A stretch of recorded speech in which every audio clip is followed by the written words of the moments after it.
ಜೀವನ. ಈಗ ನಿಮಗೊಬ್ಬರು ಒಂದು ಗಿಫ್ಟ್ ಕೊಡ್ತಾರೆ, ಏನೋ ಒಂದು ಕಾಣಿಕೆ ಕೊಡ್ತಾರೆ. ಅದನ್ನು ಒಯ್ದು ನೀವು ಮನೆಯೊಳಗೆ ನಿಮ್ಮ ಶೋಕೇಸ್ನಾಗ ಇಡ್ತೀರೋ ಇಲ್ಲ? ಅಕಸ್ಮಾತ್ ಒಬ್ಬರು ಕೊಟ್ಟ ಗಿಫ್ಟ್ ನೀವು ಚಲೋ ಇಟ್ರಿ ಅಂದ್ರೆ ಅವ್ರಿಗೆ ಬಂದು ನಿಮಗೆ ನೋಡಿದಾಗ ಸಂತೋಷ ಅನ್ನಿಸ್ತೈತಿ, ಇನ್ನೊಬ್ಬನಿಗೆ ಅವ್ರಿಗೆ ಗಿಫ್ಟ್ ಕೊಡಬೇಕಪ್ಪ ಅಂತ. ನೀವು ತಗೊಂಡು ಎಲ್ಲರ ಕೆಡಿಸಿ ಹೋಗದ್ರಿ ಅಂದ್ರೆ ಇನ್ನೊಮ್ಮೆ ಇವ್ರಿಗೆ ಗಿಫ್ಟ ಕೊಡಬಾರ್ದು ಅನ್ನಿಸ್ತೈತೆ ಅವ್ರಿಗೆ. ಹಂಗ ಜೀವನ ಅನ್ನೋದು ದೇವರು ಕೊಟ್ಟ ಗಿಫ್ಟ್ ಇದೆ. ಮತ್ತು ಇದನ್ನು ಚಂದ ಬದುಕಿದ್ವಿ ಅಂದ್ರೆ ಮತ್ತೊಮ್ಮೆ ಇನ್ನೊಮ್ಮೆ ಗಿಫ್ಟ್ ಕೊಟ್ಟು ಕಳಿಸ್ತಾನ ನಾವು. ಮತ್ತು ಚಲೋ ಬದುಕಲಿಲ್ಲ ಅಂದ್ರೆ ಇದಕ್ಕೆ ಗಿಫ್ಟ ಕೊಡಬಾರ್ದು ಅಂತ ನಾವು ಅನ್ಕೋತೀವಿ. ಋಷಿಗಳು ವಿಚಾರ ಮಾಡಿದ್ರು, ಈ ದೇಶದ ಋಷಿಗಳು ಮನುಷ್ಯ ಹೆಂಗೆ ಬದುಕಬೇಕು. ವ್ಯಸೇಮ ದೇವ ಹಿತಂ ಯದಾಯುಹು. ಮನುಷ್ಯ ಹೆಂಗೆ ಬದುಕಬೇಕಂದ್ರೆ ಈ ಜೀವನವನ್ನು ಕೊಟ್ಟ ದೇವರೇ ಸಂತೋಷ ಪಡ್ಬೇಕಂತ, ಇವನಿಗೆ ಜೀವನ ಕೊಟ್ಟಿದ್ದಕ್ಕೆ ನನಗ ಸಂತೋಷ ಆತಂತ ದೇವ್ರು ಸಂತೋಷ ಪಡಬೇಕು. ಹಂಗ ಮನುಷ್ಯ ಬದುಕಬೇಕಂತ. ಎಷ್ಟು ಅದ್ಭುತವಾದ ಜೀವನ. ನಾವು ಇದಕ್ಕೇನು ಯಾರು ನಿಮಗೊಂದು ಬ್ಯಾಂಕ್ನ್ಯಾಗ ಲೋನ್, ಒಂದು ಸಣ್ಣ ಮನಿ 30-40 ಸೈಟ್, ಒಂದು ಮನೆಗೆ ಲೋನ್ ತಗೋಬೇಕಾದ್ರೆ ಬ್ಯಾಂಕ್ನವ್ರು ನಿಮ್ಮ ಎಲ್ಲ ಶ್ಯೂರಿಟಿ ಇಟ್ಕೊಂತಾರೆ. ಅಷ್ಟರು ಮನಿ ಹೊಲ ಎಲ್ಲ ಇಟ್ಕೊಂಡು ನಿಮಗೆ ಲೋನ್ ಕೊಡ್ತಾರ. ಒಂದು 100 ವರ್ಷದ ಬದುಕ ಯಾವ ಗ್ಯಾರಂಟಿ ಇಲ್ಲಾರ್ದೆ ನಿಮ್ಮ ಮ್ಯಾಲಿನ ಭರವಸೆ ಮೇಲೆ ದೇವರು ಜೀವನ ಕೊಟ್ಟ. ನಮಗೆ ಹೆಂಗೆ ಬದುಕಬೇಕು? ನಾವು ಏನೂ ಇಸ್ಕೊಂಡಿಲ್ಲ, ನಮ್ಮ ಕಡೆಯಿಂದ ಪುಕ್ಕಟೆಯಾಗಿ ಕೊಟ್ಟ. ನೀವೊಂದು ಬಿಸ್ಲರಿ ಬಾಟ್ಲಿ ನೀರು ತೋರಿ 10 ರೂಪಾಯಿ 20 ರೂಪಾಯಿ ಕೊಡ್ಬೇಕು ಅವ್ರಿಗೆ. ಪುಕ್ಕಟೆಯಾಗಿ ಕೆರೆ ಹಳ್ಳ ಬಾವಿಗಳನ್ನು ತುಂಬಿಸ. ನೀವು ಮನ್ಯಾಗ ಕರೆಂಟ್ ಉರಿಸ್ರಿ, KPTCLನವ್ರು ಬಂದು ಇಷ್ಟು ರೊಕ್ಕ ಕೊಡ್ಬೇಕಂತ ಬಿಲ್ ಇಸ್ಕೊಂತಾರೆ ನಿಮಗೆ.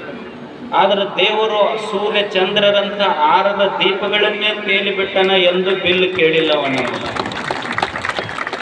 ನೀವು ಒಂದು ಖಾನಾವಳ ಉಂಡ್ರೆ 100 ರೂಪಾಯಿ ಇಸ್ಕೊಂತಾರೆ ನಿಮ್ಮ ಕಡೆಯಿಂದ. ಆದರೆ ದೇವರು ಭೂಮಿ ತಾಯಿ ವರ್ಷಗಳಿಂದ ನಮಗೆ ಅನ್ನ ಹಾಕಿದ್ರು ಸಹಿತ ನನ್ನ ಅಕ್ಷಯ ಪಾತ್ರೆ ಖಾಲಿ ಆಗೈತಂತ ಯಾಕೆ ಉಪವಾಸ ಹಾಕಿಲ್ಲ ಭೂಮಿ ತಾಯಿ? ಏನು ಕೊಟ್ಟಿಲ್ಲ ನಾವು. ನೀವೊಂದು ಸೈಕಲ್ ತೊಗೊಂಡು ಅಡ್ಡಾಡ್ತೀರಿ, ಒಂದು ಸೈಕಲ್ ಮೋಟ್ರ್ ಪಂಚರ್ ಆದ್ರೆ 10 ರೂಪಾಯಿ ಕೊಟ್ಟು ಹವಾ ಹಾಕಿಸ್ಕೊಂಡ್ಬರ್ತೇವೆ. ಈ ದೇಹ ಅನ್ನುವಂಥ ಒಂದು ತೊಗಲಿನ ಟ್ಯೂಬ್ನೊಳಗೆ 9 ರಂಧ್ರ ಇಟ್ಟು ಸಹಿತ ಇದನ್ನ ಹವಾ ಹೋಗಲಾರ್ದಂಗೆ, ಪಂಚರ್ ಆಗಲಾರ್ದಂಗೆ ಇರ್ತಾನಲ್ಲ ದೇವರು. ಇದಕ್ಕಿಂತ ದೊಡ್ಡದು ಏನಿದೆ?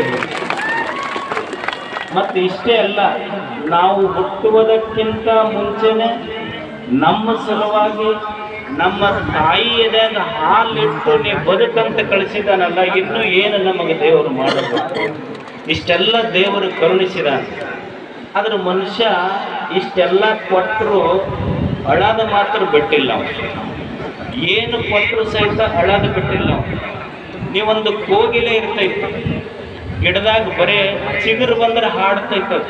ಕೋಗಿಲೆ ಇರ್ತೈತಿ, ಚಿಗುರು ಬಂದ್ರೆ ಹಾಡ್ತೈತಿ. ಇನ್ನೂ ಹಣ್ಣು ಬಿಟ್ಟಿಲ್ಲ, ಬರೇ ಚಿಗುರು ಬಂದ್ರೆ ಹಾಡ್ತೈತಿ. ಒಂದು ನವಿಲು ಇರ್ತೈತಿ, ಮಳೆ ಆಗಿಲ್ಲ, ಬರೇ ಮೇಘಗಳು ತೇಲಿದ್ರೆ ಸಾಕು ಕುಣಿತೈತಿ.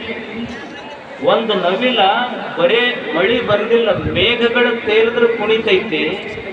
ಒಂದು ಕೋಗಿಲೆ ಇನ್ನೂ ಹಣ್ಣ ಬಿಟ್ಟಿಲ್ಲ, ಚಿಗುರು ಬಂದ್ರೆ ಹಾಡ್ತೈತಿ. ದೇವ್ರು ಇವನು ಮನಿ ತುಂಬ ಹಣ್ಣಿಟ್ಟಾನ, ಇವ ಹಾಡಾಕತ್ತಾನ. ಗಿಡ ಕೇಳ್ತಿ, ಯಾಕೋ ಅದು ಆ ಕೋಗಿಲೆಗೆ ಬರೀ ಚಿಗುರು ಕೊಟ್ಟು ನಗ್ತೈತಿ, ಹಾಡಾಕತ್ತೈತಿ. ನಿನ್ನ ಮನಿ ತುಂಬ ಹಣ್ಣು ತುಂಬೀನಿ, ನೀ ಯಾಕೆ ಕೇಳಾಕತ್ತಿ ಅಂದ್ರೆ ಇನ್ನೂ ರೇಟ ಬಂದಿಲ್ಲ ನನಗೆ ಮಾರಾಕಂತೀವ ಅಂತ. ಅಂದ್ರೆ ನಿಸರ್ಗ ಅಷ್ಟು ಸಂತೋಷವಾಗಿ ಐತಿ, ಇವ ಅಳೋದು ಬಿಟ್ಟಿಲ್ಲ. ಯಾಕೆ ಅಳೋದು ಬಿಟ್ಟಿಲ್ಲ ಅಂದ್ರೆ ಏನ್ರಿ, ನಮ್ಮ ಕೈ ಹಿಡ್ದವ್ರು ಎಲ್ಲರೂ ಕೈ ಕೊಟ್ಟಾರ. ನಮಗೆಲ್ಲರೂ ಕೈಯೇ ಬಿಟ್ಟಾರ, ಕೈ ಕೊಟ್ಟಾರ. ಕೈ ಕೊಡಬೇಕಾಗ್ತೈತಿ. ಈಗ ನೀವು ಸೈಕಲ್ ಕಲಿತೀರಿ, ಎಲ್ಲಿವರೆಗೆ ಕೈ ಹಿಡಿತಾರ ಅಲ್ಲಿವರೆಗೆ ಸೈಕಲ್ ಬರೋದಿಲ್ಲ. ನಿಮಗೆ ಕಲಿಸೋರು, ನಿಮ್ಮ ಜೊತೆಗಿದ್ದವ್ರು ನಿಮ್ಮ ಸೈಕಲ್ ಕೈ ಬಿಟ್ಟಾರಂತ ಸೈಕಲ್ ನಡ್ಸಕ್ ಬಂದೈತಿ. ನಮ್ಮ ಜೀವನದಾಗ ನಮ್ಮ ಕೈ ಹಿಡಿದವರು ನಮ್ಮ ಕೈ ಬಿಟ್ಟ ಮೇಲೆ ಜೀವನ ನಡ್ಸಕ್ ಗೊತ್ತಾಗ್ತೈತಿ. ಮನುಷ್ಯಾಗಿಲ್ಲ ಅಂದ್ರೆ ಗೊತ್ತಾಗೋದಿಲ್ಲ. ಅದಕ್ಕೆ ಗೊಣಗಬಾರದು. ಎಲ್ಲ ಕಳ್ಕೊಂಡಿವ್ರಿ ನಾವು ಜೀವನದಾಗ, ಎಲ್ಲ ಕಳ್ಕೊಂಡಿವಿ ಅಂತ ಗೊಣಗಬಾರ್ದು ಮನುಷ್ಯ. ಬ್ಯಾಸಗಿ ದಿವ್ಸಕ್ಕೆ ಗಿಡ ಎಲ್ಲ ಎಲೆ ಕಳ್ಕೊಂಡಿರ್ತೈತಿ. ಎಲ್ಲ ಎಲೆ ಕಳ್ಕೊಂಡ ಗಿಡ ಎಲ್ಲ ಎಲೆ ಹೋಗ್ಯಾವಂತ ದುಃಖ ಪಟ್ಟಿಲ್ಲ. ಒಂದು ದಿವಸ ವಸಂತ ಕಾಲ ಮಳೆ ಬಂತು ಅಂದ್ರೆ ಮತ್ತೆ ಚಿಗುರು ಹೊಡಿತೈತಿ, ಹೂವು ಬರ್ತೈತಿ, ಹಣ್ಣು ಬರ್ತೈತಿ ಎನ್ನುವ ಭರವಸೆಯಿಂದ ಗಿಡ ಬದುಕ್ತದೆ. ಬ್ಯಾಸಗಿ ದಿವ್ಸಕ್ಕೆ ನದಿ ಬತ್ತಿರ್ತೈತಿ, ಎಲ್ಲ ನನ್ನೊಳಗೆ ನೀರು ಬತ್ಯಾವ ಅಂತ ಒಂದು ದಿವಸನೂ ಗೊಣಗಿಲ್ಲ. ಮಳೆ ಬಂತು ಅಂದ್ರೆ ಮತ್ತೆ ತುಂಬಿ ಹರಿತೀನಿ ಅಂತದಕ್ಕೊಂದು ಭರವಸೆ. ಅದಕ್ಕೆ ಮನುಷ್ಯ ಭರವಸೆಯೊಂದಿಗೆ ಬದುಕಬೇಕು. ಅಂಥ ಭರವಸೆಯ ಬದುಕು ನಿಮ್ಮದಾಗಲಿ. ಇಡೀ ಗವಿಸಿದ್ದಪ್ಪ ಜನ ಜಾತ್ರೆ ಎಲ್ಲ ಪೂಜ್ಯರು ಹೇಳಿದ್ರಲ್ಲ, ನಿಮ್ಮ ಜಾತ್ರೆಯ ವೈಶಿಷ್ಟ್ಯ ಏನಂದ್ರೆ ನೂರಾರು ಜಾತ್ರೆಗಳು ನಡೀತಾವೆ. ಆ ಜಾತ್ರೆಗೆ ಹೆಂಗಂದ್ರೆ VIP ಬಂದ್ರೆ ಅದನ್ನ ನೋಡಕ್ಕೆ ಜನ ಹೋಗ್ತಾರೆ. ಆದ್ರೆ ಜನರು ನೋಡಕ್ಕೆ VIP ಬರ್ತಾರಲ್ಲ, ಅದು ನಿಮ್ಮ ಜಾತ್ರೆ. ಅಂಥ ಗವಿಸಿದ್ದನ ಜಾತ್ರೆ ಇದೆಲ್ಲದಕ್ಕಿಂತ ದೊಡ್ಡದು ನಿಮ್ಮಲ್ಲಿರುವ ಸಮಾಧಾನ, ಶಾಂತತೆ ಮತ್ತು ಮಠದ ಬಗ್ಗೆ ನಿಮ್ಮಲ್ಲಿರುವ ಅನನ್ಯ ಪ್ರೇಮ. ಇದು ಯಾಕೆ ಇಷ್ಟು ದೊಡ್ಡ ಜಾತ್ರೆ ಬೆಳೀತು ಅಂದ್ರೆ ಇವತ್ತೊಂದು ಘಟನೆ ನಡೀತದೆ. ಒಬ್ಬ ಹುಡುಗನಿಗೆ 2 ಕೈ ಇಲ್ಲ. ಅವ ತಂದು ನನ್ನ ತಟ್ಟೆಯೊಳಗೆ 2,000 ರೂಪಾಯಿ ಕಾಣಿಕೆ ಹಾಕದ.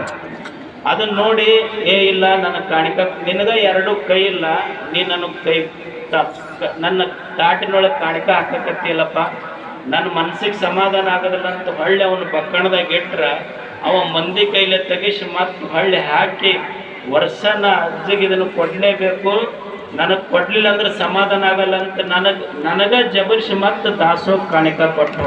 ಇಂಥವ್ರ ಶ್ರಮದಿಂದ ಇದು ಜಾತ್ರೆ ನಡೀತದೆ.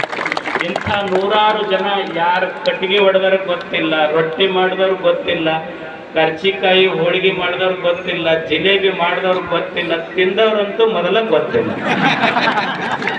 ಇದಿಷ್ಟೆಲ್ಲ ಆಗಬೇಕಾದ್ರೆ ನಿಮ್ಮ ಶ್ರದ್ಧೆ, ಮಠದ ವಿಷಯದಲ್ಲಿ ಇಲ್ಲಿವರೆಗೂ ನಿಮ್ಮ ಯಾವ ಜಾತಿ ರಾಜಕಾರಣ ತರದೆ ಇದನ್ನು ಪರಿಶುದ್ಧವಾಗಿ ಇಟ್ಟಿದ್ದಕ್ಕಾಗಿ ಇಡೀ ಭಕ್ತ ಕೋಟಿಗೆ ನನ್ನ ಕೋಟಿ ಕೋಟಿ ನಮನಗಳು.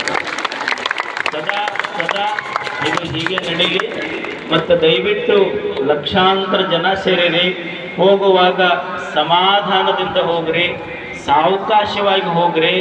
ನಿಮ್ಮ ಜಾತ್ರೆ ತೇರೆಳೆದ ಮೇಲೆ ಮುಗಿದ್ರೆ ನೀವು ಮನೆ ಸಂತೋಷದಿಂದ ಮುಟ್ಟದಾಗ ನನ್ನ ಜಾತ್ರೆ ಅದು ಅಷ್ಟೇ.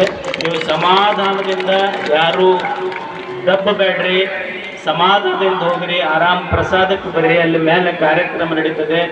ತಮಗೂ ಎಲ್ಲ ಪೂಜ್ಯರಿಗೂ ಮತ್ತು ನಿಮ್ಮೆಲ್ಲರನ್ನ ನೋಡುವ ಆಸೆಯಿಂದ ಬಂದಿರುವ ನಾಡಿನ ಎಲ್ಲ ಹಿರಿಯರಿಗೂ ಜನಪ್ರತಿನಿಧಿಗಳಿಗೂ ಶರಣು ಶರಣಾರ್ಥಿಗಳು. ಮುಂದಿನ ಜಾತ್ರೆಗೆ ಇದೇ ತಮಗೆಲ್ಲ ಆಮಂತ್ರಣ. ಸಾವಕಾಶವಾಗಿ ಹೋಗಬೇಕು. ದಯವಿಟ್ಟು ಕೈ ಮುಗಿದು ತಮ್ಮಲ್ಲಿ ಪ್ರಾರ್ಥನೆ, ಸಾವಕಾಶವಾಗಿ ಹೋಗ್ರಿ. ಅದೇ ನಮಗೆ ಖುಷಿ. ಶರಣು ಶರಣಾರ್ಥಿ.